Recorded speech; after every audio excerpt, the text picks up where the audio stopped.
Future class. तो आज हम डिस्कस करने वाले हैं क्लास 10th के लाइव प्रोसेस के कुछ इंपॉर्टेंट फिगर्स। सबसे पहले हम डिस्कस करेंगे एलिमेंट्री कैनाल के बारे में ऑफ अ मैन। सबसे पहले हम बात करें कि हम फूड को किस तरह से डाइजेस्ट करने के लिए खाते हैं। तो यहाँ से हमारे सबसे पहले जो आता है वो आता है बक्कल कैविटी, जिसको हम माउथ कहते हैं। और माउथ में हमारे पास 4 टाइप के टीथ होते हैं, cutting, tearing, premolar and molar.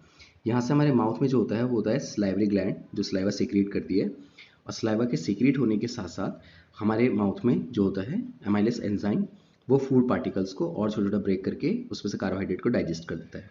फिर खाना वहाँ से होता हुआ ऑसोफिगस यानी कि फूड पाइप, जिसको हम फूड पाइप के नाम से जानते हैं, फूड पाइप से होता हुआ चलता है और वो खाना आपका पहुँचता है स्टमक में। अब जो आपका स्टमक है वहाँ पे आपका होता है गैस्ट्रिक ग्लैंड। गैस्ट्रिक ग्लैंड जो होती है वो सीक्रेट करती है आपका pepsin, mucus and hydrochloric acid. जो म्यूकस होता है उसका काम होता है कि स्टमक को प्रोटेक्ट करे, एक आर्टिफिशियल यहाँ पे क्या बना दे, एक लेयर बना दे। क्योंकि जो हमारे स्टमक में हाइड्रोक्लोरिक एसिड सीक्रेट हो रहा होता है वो बहुत ही ज़्यादा एसिडिक नेचर का होता है, जिसका पीएच वैल्यू लगभग 1 होता है, जो कि हमारे पेट को बर्न कर सकता है। उसे बचाने के लिए म्यूकस सीक्रेट होता है। ठीक है, हमारे स्टमक में कौन सा एसिड सीक्रेट होता है ये भी याद रखना, वो हाइड्रोक्लोरिक एसिड होता है। अब क्या होता है कि जो एसिड सीक्रेट हुआ है वो आपके खाने के फूड पार्टिकल को ब्रेक करने में और ज़्यादा हेल्प करेगा, डाइजेस्ट करने में भी हेल्प करेगा।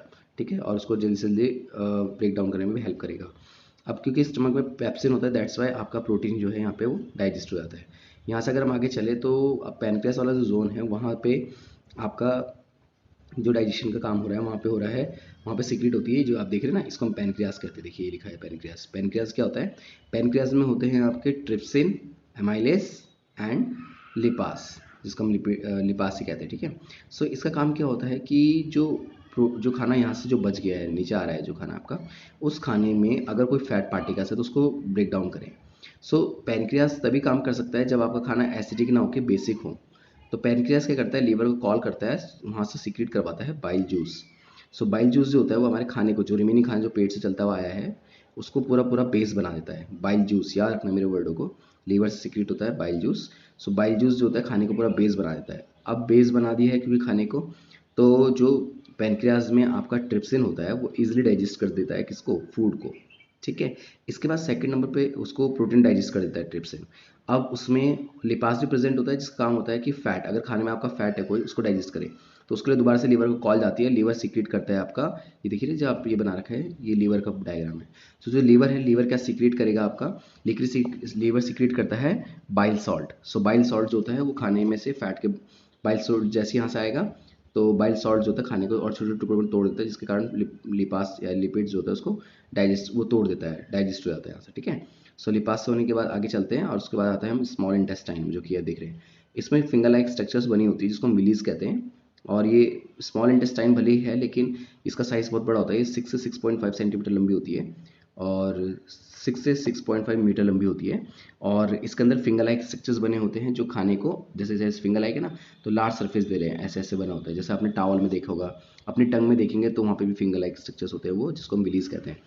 खाने को एसिमिलेशंस करने में हेल्प करती है, जो एब्जॉर्ब करने की में हेल्प करती है। ठीक है, फिर उसके बाद जाते हैं खाना आपका लार्ज इंटेस्टाइन में। लार्ज इंटेस्टाइन जो होता है उसमें क्या होता है कि जो वाटर वगैरह है वो एब्जॉर्ब हो जाता है। ठीक है, फाइनल स्टेज डाइजेशन की आपकी जो होती है वो यही होती है, स्मॉल इंटेस्टाइन। यहाँ से खाना लार्ज इंटेस्टाइन में जो होता है उसमें वाटर एब्जॉर्ब होता है और जो भी पार्ट आपका वेस्ट बच गया है खाने का वो हम एस्केटिव सिस्टम से उसको आउट कर देते हैं। This is the figure for complete diagram for the alimentary canals. Digestive system अगर एग्जाम में आते हैं तो आप इस तरह से इसको एक्सप्लेन कर सकते हैं, जो चीज़ें मैंने आपको बताई है। ठीक है, अब चलिए नेक्स्ट वाला हम डिस्कस कर लेते हैं। नेक्स्ट जो आप देख रहे हैं ये हमारे पास आता है ह्यूमन रेस्पिरेटरी सिस्टम। सबसे पहले तो रेस्पिरेशन का मतलब समझ लीजिए। रेस्पिरेशन का मतलब आपका एक ऐसा प्रोसेस जिसमें आप सांस ले रहे हैं, छोड़ रहे हैं और ऑक्सीजन के थ्रू फूड मॉलिक्यूल्स को ब्रेक डाउन कर रहे हैं। ठीक है, सबसे पहले जो इसमें आता है वो आता है आपका नेसल पासेस। नेसल पासेस का मतलब होता है वो जोन जहाँ से आप सांस ले रहे हैं। ये नोस्ट्रिल से जा रहा है, इसे नेसल कैविटी भी कह सकते हैं। ठीक है, या फिर नोज कैविटी भी कह सकते हैं, लेकिन नेसल पासेस जहाँ से ऑक्सीजन हम ले रहे हैं या एक्सचेंज करते हैं वो वाला पार्ट होता है। फिर उसके बाद आता है आपका माउथ कैविटी। माउथ कैविटी से आप माउथ से भी ऑक्सीजन ले सकते हैं। एक कॉमन इंटरसेक्शन पॉइंट जहाँ पे नोज और माउथ को मिल रहा होता है। ठीक है, मतलब आप मुंह से भी सांस लेते हैं, नाक से भी सांस ले सकते हैं, तो ऐसा पॉइंट को हम बोलते हैं फेरिंग्स। क्या बोलते हैं इसको हम? फेरिंग्स। ठीक है, अब फेरिंग्स से नीचे चलेंगे तो आपका जो यहाँ पे आप देख रहे हैं गले के पास यहाँ पे जो बना हुआ है, इसको हम लेरिंग्स कहते हैं, इसी का नाम होता है वॉइस बॉक्स। लेरिंग से क्या होता है हमारा? वॉइस बॉक्स होता है। और वॉइस बॉक्स से ठीक नीचे आप देख होंगे यहाँ पे ट्रैकिया होता है, ट्रैकिया। आप अगर टच करके भी देखेंगे तो आपको अपने यहाँ पे गले के पास नेक में आपको क्या मिलेंगी, बोन्स मिलेंगी कई सारी, ठीक है। और उससे जुड़ी हुई होती है रिंग ऑफ कार्टिलेज। देखिए उससे क्या जुड़ी होती है, रिंग ऑफ कार्टिलेज। देखिए बहुत तरह की ऐसे रिंग रिंग सी बनी होती है। सो आपसे पूछा जा सकता है कि what is the functions of ring of cartilage. So ring of cartilage का जो मेन फंक्शन होता है वो ये होता है कि हम सांस ले रहे हैं छोड़ रहे हैं, तो फूड को वो जो गैसेस मॉलिक्यूल्स वाले जो पाइप है, जो मसल्स है हमारी, वो कहीं आपस में कोलैप्स ना हो जाए, ठीक है। सो कोलैप्स ना हो जाए इसके लिए रिंग फॉर्म में होती है ताकि कोलैप्स ना हो पाए हमारे, ठीक है। उसके बाद ट्रैकिया से आगे अगर आप आएंगे, रिंग ऑफ कार्टिलेज से नीचे आएंगे तो दो हिस्से बन रहे हैं जिसको हम बोलते हैं ब्रोंकाई। क्या बोलते हैं इसको हम, ब्रोंकाई। सो ब्रोंकाई से, ब्रोंकाई के आगे चलेंगे तो ब्रोंक्यूल्स होते हैं, उसी की ब्रांच, सब ब्रांचेस जिसको आप कह सकते हैं ब्रोंक्यूल्स, ठीक है। दो पार्ट में बट गया, ट्रैकिया यहाँ से आया, ब्रोंकाई दो पार्ट में बटा, और दो पार्ट जो थे वो लंग्स के अंदर चले गए और आपके ब्रोंक्यूल्स बोलते हैं उन्हें। देखो बहुत सारे बन गए ब्रोंक्यूल्स। अब ब्रोंक्यूल्स के जो एंड पोजिशन होता है ना, एंड पोजिशंस, ब्रोंक्यूल्स के एंड पे छोटे छोटे बैलून टाइप के स्ट्रक्चर्स होते हैं जिसको हम एल्वेली कहते हैं। जैसे ये रहा, ऐसे देखो ये ब्रोंक्यूल्स के एंड पे ऐसे बबल्स टाइप के बन रहे हैं, बैलून लाइक स्ट्रक्चर्स जो होते हैं, इसको हम बोलते हैं एल्वेली। एल्वेली का काम होता है एयर को शक करना और रिलीज करना, यानी कि ब्लड पे ऑक्सीजन को भेजना और वहाँ से कार्बन डाइऑक्साइड को खींचना, ये काम होता है एल्वेली का, ठीक है। तो फाइनल साइट है जहाँ से हम गैसेस को एक्सचेंज कर पाते हैं। तो ये तो था हमारा ह्यूमन रेस्पिरेटरी सिस्टम का, कि कैसे रेस्पिरेशन हमारी बॉडी में चल रहा है, ठीक है। अब नेक्स्ट आए थे हम ह्यूमन हार्ट में। सो ह्यूमन हार्ट बहुत ही कॉम्प्लेक्स सा होता है, बट अगर आप इसको ध्यान समझेंगे तो बहुत अच्छे समझ में आएगा कि इसमें सबसे पहले क्या होता है आपका, कि आप देख रहे होंगे ह्यूमन हार्ट के मेनली 4 चैम्बर होते हैं। वन, राइट एट्रियम और राइट वेंट्रिकल्स, लेफ्ट वेंट्रिकल्स और लेफ्ट एट्रियम। इसका प्रोसेस बहुत ईजी है समझना, उसको आप इस तरह से समझिए कि हमारी बॉडी में जितने भी डीऑक्सीजनेटेड ब्लड होता है, ठीक है, इम्प्योर ब्लड जिसको हम कहते हैं डीऑक्सीजनेटेड ब्लड, वो सबके सब यहाँ से आ रहा होता है, ऐसा आएगा, इस तरह से आएगा, कुछ यहाँ से भी आ रहा है इस तरह से, और उसको आने वाली जो होती है वो वेन्स लेके आती है। वेन्स का जो मेन कलेक्शन होता है उसको हम बोलते हैं वेना कावा। ये भी वेना कावा है, ये बॉडी के अपर पार्ट से लेके आ रही है, मतलब सर वगैरह से यहाँ से लेके आ रही है, हाथ शोल्डर वगैरह से लेके आ रही है। ये लोअर पार्ट से लेग वगैरह से लेके आ रही है, ठीक है। यहाँ से लेके आए, यहाँ से भी आ रहा है ब्लड आपका डीऑक्सीजनेटेड ब्लड, और वो आके आपका कहाँ जाता है, यहाँ पे, जिसका नाम है राइट वेंट्रिकल्स में। तो सबसे पहले हमारा ब्लड जो पहुंचा वो राइट वेंट्रिकल्स में पहुंचा। राइट वेंट्रिकल से आप आगे जाएंगे तो यहाँ पे वॉल्व्स लगी होती है। वॉल्व्स का काम होता है कि केवल सिंगल डायरेक्शन मूवमेंट देती है, ऊपर से बस नीचे आ सकता है ऐसे, ठीक है, इसे हम वॉल्व्स कहते हैं। वॉल्व्स का काम होता है कि एक डायरेक्शन मोशन देंगे। यहाँ पे आने के बाद राइट वेंट्रिकल में आपका लिक्विड पहुंच जाता है।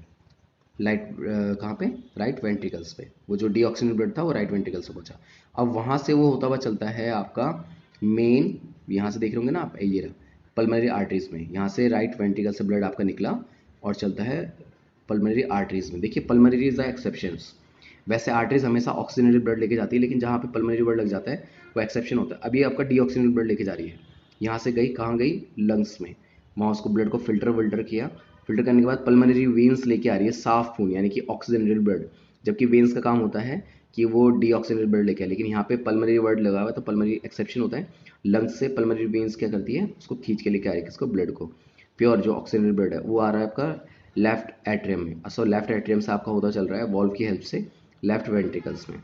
सो लेफ्ट वेंट्रिकल से यहाँ से होता हुआ फिर चलता है आपका ब्लड, और ये देखो एरोटा, एरोटा से आपकी वो जुड़ी होती है आर्टरीज, अब पूरी बॉडी के हर एक पार्ट तक पहुँच जाता है इस तरह से आपका ब्लड, ठीक है। तो आई होप यू अंडरस्टैंड, आपको समझ में आ रहा होगा कि किस तरह से ये वर्किंग कर रहा होता है, ठीक है।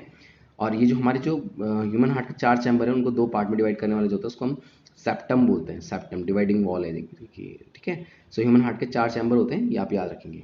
चलिए अब लास्ट ये हमारा आ जाता है एक्सक्रीटरी सिस्टम। सो एक्सक्रीटरी सिस्टम में आप देख रहे होंगे मेनली जो कंपोनेंट जो मेन पार्टिसिपेट कर रहे हैं वो होता है आपकी किडनी।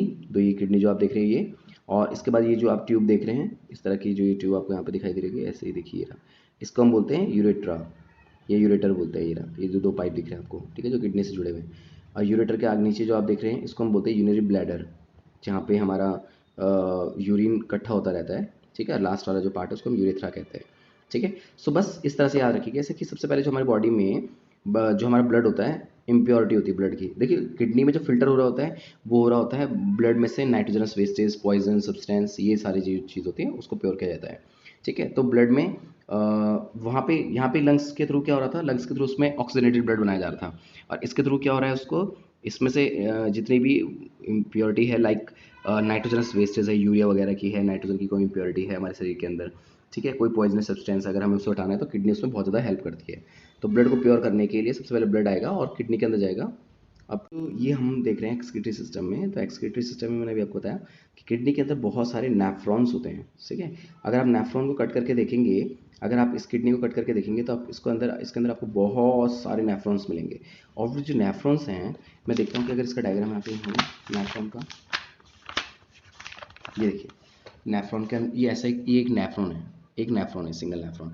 सो ये जो नेफ्रॉन होता है, इसके अंदर क्या होता है कि सबसे पहले इम्प्योर जो ब्लड होता है वो यहाँ से आ रहा है ऐसे, और इसके अंदर यहाँ पे जो होता है ये Bowman capsule, cup like structure, कुछ इस तरह का स्ट्रक्चर्स होता है, कप लाइक स्ट्रक्चर्स, ठीक है।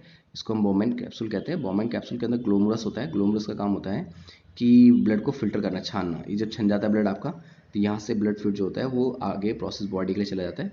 लेकिन जो इम्प्योरिटी होती है ना, वो ऐसे यूरिन वाली इम्प्योरिटी वो यहाँ से ऐसे यहाँ जाती है, इधर से इधर, इधर से इधर, और यहाँ से यूरिन डक्ट में सारी इम्प्योरिटी इकट्ठी होने जाती है, यूरिया वाली जितनी भी होती है ना वो यहाँ इकट्ठी होती है।